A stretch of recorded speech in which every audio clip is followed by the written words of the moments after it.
A truck driver died on I-70 in Colorado. Fully loaded, steep grade, the brakes heated up, lost their grip, and by the time he realized what was happening, there was nothing left to do. That wasn't a freak accident. That was Tuesday. For decades, runaway trucks on mountain grades weren't a worst-case scenario. They were a scheduled event, and the trucking industry, for all its engineering progress, had no real answer. This is the story of how one man's near-death experience on a California mountain pass and the freight train he nearly didn't miss changed that forever. But before we get to the invention, you need to understand why the problem was so hard. Because the answer, once you see it, is almost obvious. And that's exactly what makes this story worth telling. Every driver who has ever taken a loaded truck down a long mountain grade knows the math is not in your favor. Press the brakes, and the brake shoes press against the drums. The truck slows, but the energy has to go somewhere. It goes into heat. On a flat road, that's fine. On a 2-mile descent with 40 tons behind you, it's a countdown. The drums climb past 300 degrees, past 400, past 500. And somewhere in that range, the friction material loses its grip in a process engineers call brake fade. It doesn't happen all at once. It creeps in, the pedal feels a little softer, the truck slows a little less, you apply a little more pressure. The drums get a little hotter, and by the time you recognize what's happening, you're on a steep grade, in a 70,000 pound truck, with service brakes that are delivering maybe half of what you need. And the bottom of the mountain is still a long way down. This wasn't rare. Studies from the late 1970s and early 1980s documented thousands of runaway truck incidents every year. States built over 150 dedicated runaway ramps by 1990, not as a precaution but as an acknowledgement that brake failure on steep grades was predictable enough to require a permanent infrastructure response. The industry tried everything short of actually solving it. Harder brake linings, driver training, short, deliberate brake applications to let the drums cool between uses, gearing down before the descent to use engine compression to slow the truck. None of it solved the fundamental problem, it just managed it. And on a long enough grade with a heavy enough load, the physics would eventually win. What the industry needed wasn't a better way to manage brake fade.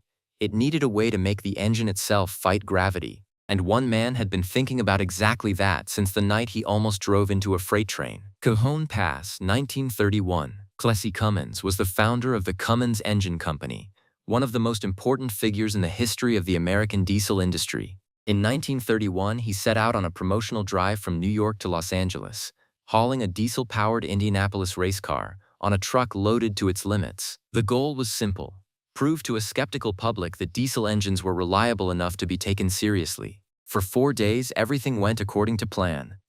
On the evening of the 5th day, they reached Cajon Pass, a steep, winding descent on Route 66 east of San Bernardino, California. Narrow gravel road, sharp switchbacks, no guardrails. Cummins entered the descent in too high a gear, and the fully loaded truck began picking up speed almost immediately. He reached for the gear shift to drop down, but the road speed was already too high to make the shift cleanly. Forcing it risked locking the drivetrain. He worked the brakes instead, but the drums were already hot from the upper portion of the descent. Each application gave him less than the last. The smell of hot brake lining filled the cab. The truck was running away on a narrow mountain road with no reliable way to stop it. At the bottom of the grade, a set of railroad tracks crossed the road. A freight train was moving through the crossing. The caboose cleared with inches to spare. Cummins brought the truck to a stop on the far side of the tracks, hands shaking. He later wrote that the experience never left him, and for the rest of his life he believed the diesel engine, the same engine that had nearly killed him that night, held the answer to the problem he had just survived. He just wasn't ready to pursue it yet. Cummins spent the next 2 decades building his engine company into a major manufacturer, but when he retired in 1955, he turned his full attention back to the question that had been sitting in the back of his mind since Cajon Pass. Here's the key insight, and once you understand it, everything else makes sense. On every compression stroke, a diesel engine piston rises and compresses the air in the cylinder to ratios between 17:1 and 20:1. That's an enormous amount of stored energy. In normal operation, fuel gets injected at the top of the stroke, ignites, and drives the piston back down with tremendous force. That's your power. But what if you vented that compressed air before combustion? Before it could push the piston back, the engine would have done the work of compression without recovering any of it. Every cylinder on every compression stroke would be absorbing energy from the drivetrain instead of adding to it. No friction, no heat in the service brakes. Sustained braking force that could be maintained for as long as the descent required and would never fade.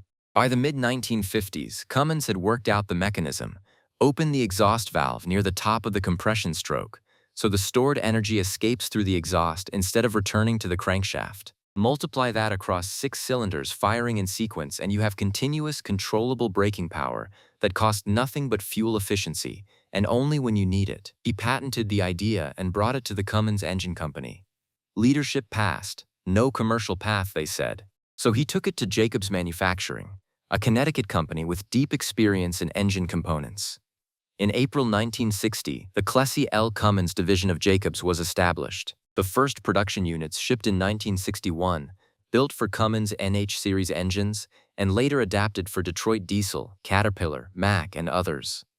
Officially, it was called the Jacobs engine brake. Drivers shortened it immediately. They called it the Jake brake, and that name stuck so thoroughly that most people today have no idea what Jake even refers to.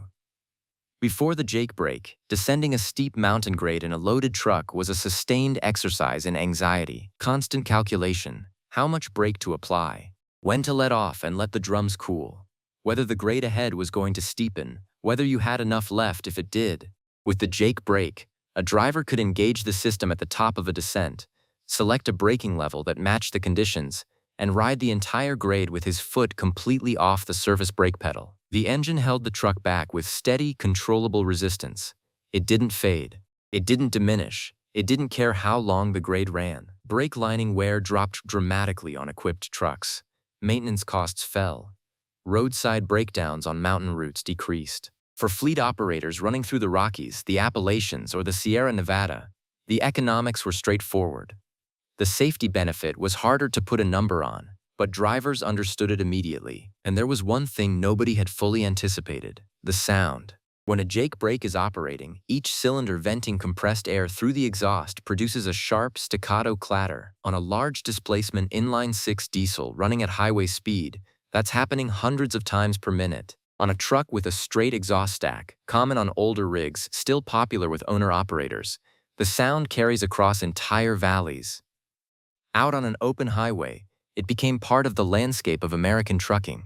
At 2 in the morning, in a small town, with a loaded truck coming down a grade through a residential neighborhood, it was something else entirely. Communities along major trucking corridors started posting signs that became one of the most recognizable fixtures of American highway culture. No Jake brake, sometimes with a fine amount, sometimes enforced, often ignored on steep grades, because drivers calculated, correctly, that the risk of brake fade outweighed a ticket that might never be issued. The debate was never resolved. Those signs are still up today, which tells you something.